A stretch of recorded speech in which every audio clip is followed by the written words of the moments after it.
judge's consideration of these recommendations like attached to like a rule of law, like a certain metrics of consideration, or is it just the discretion? I've honestly, I'm not going to speak on nothing I don't know for sure.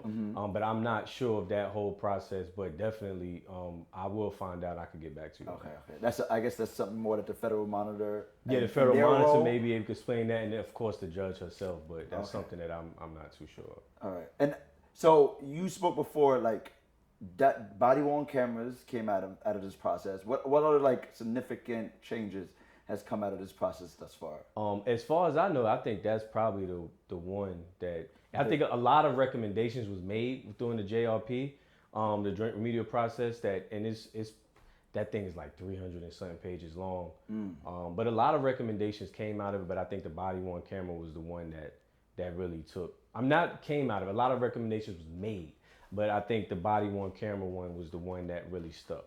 Okay. Do you foresee? Like, where are we currently at? Like, are we considering recommendation? Like, I guess if we had to give an audience like a temperature check of where we're currently at, like, how would you describe that's a great question, because what I did was I publicly filed my community engagement plan maybe like 2 months ago. Okay. So it's public for everyone to view, or they could go to the website, and I'll give that in a minute. But my community engagement plan, I broke it down into 4 components, right? Component 1 is, of course, like community outreach, right? Outreach to community members, organizations, so forth like that. Component 2 is info sessions, which I talk about public education, educating community members on level 1, level 2, level 3 encounters, so on and so forth, the history of the monitorship, all of that, because nobody know the monitorship exists. Then component 3 is feedback sessions. This is where we hone in on gaining feedback through survey form, through questions that we're working with an organization to help us formulate questions that's going to help us extract the information that we want, right? And then the last one is I call like closing the gap, where we'll get recommendations. We'll go back into communities that we went into and explain what's going to happen next to that process. So that's the process that we're taking. And right now we are still in that info session stage where we're educating community members. So we're at component 2. But what I always like to say, that doesn't mean that we're not getting at component 3, like we're not gaining feedback. Is not linear. So we're always gaining feedback through I could have a community outreach meeting right now, and so one of the staff members like, yo, I just got stopped last week, and then I start asking them questions. I'm already gaining feedback, right? It's just that we structured it that way so that community members can visually see that we're taking this approach with intention, and we are serious about what we're doing, and we only get one shot at it. It's never been done before, so we have to take our time and we have to do it right. And what's been the community's response to it? Community, once they figure out what we do, like community, they're all in. Like, of course, how could they not be? Hey, how can I be involved? What can we do to help? You know, it's not. I haven't had anybody just say get out of here. Get out of here. You know, and this is something that always I think is an important thing to remember when talking about this situation. All of this stuff is in place. All of this has happened based off of, court proceedings, rulings of unconstitutionalness by these practices, the Terry stop, the DeBoer stops that the NYPD is doing. It wasn't just the Fourth Amendment that the NYPD was violating. It was also the 14th, right? And that remedy the needle for that has not moved even an inch. If you look at the demographics back at the height of stop and question and frisk.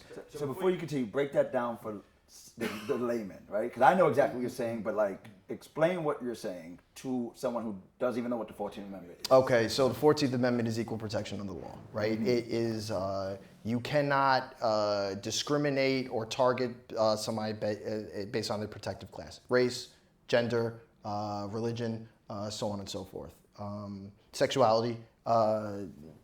And so it makes sure that there are laws that cannot be done that violate one of these protective classes' rights. I can't target them.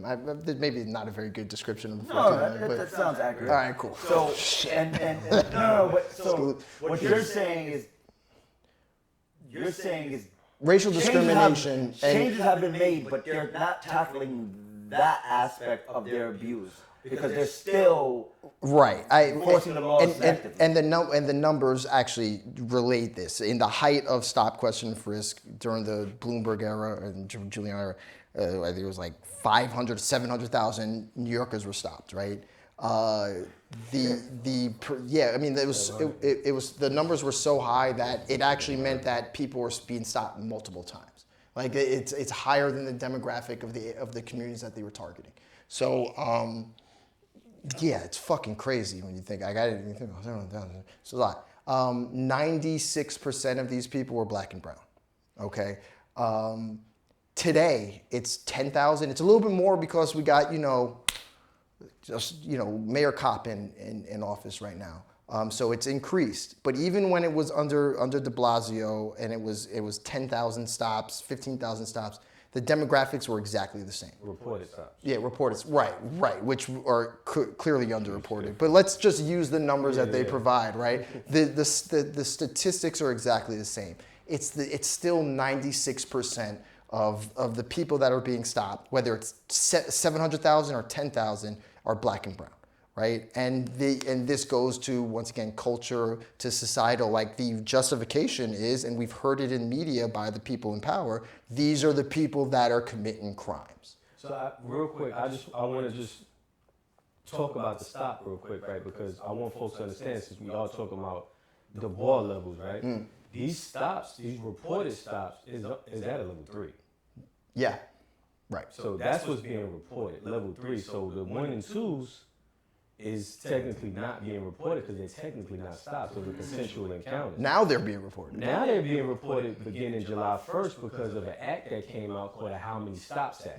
That a lot of people don't know how many stops act just passed July 1st. It was a great thing. It's really good. So now officers are required to report level 1 and level 2. You're gonna be busy.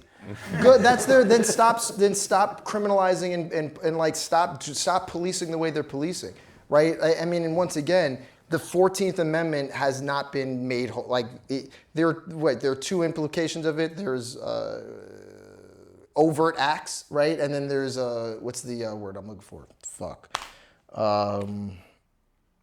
Disparate impact, right? Where like they may not overtly be they're not overtly targeting a community, but everything they're doing ends up affecting a particular protected class. And like it's not part of their charter, but they're basically right. It's like function. Like the racist who was out there on his soapbox, talking down about black people and those like cartoonish measures.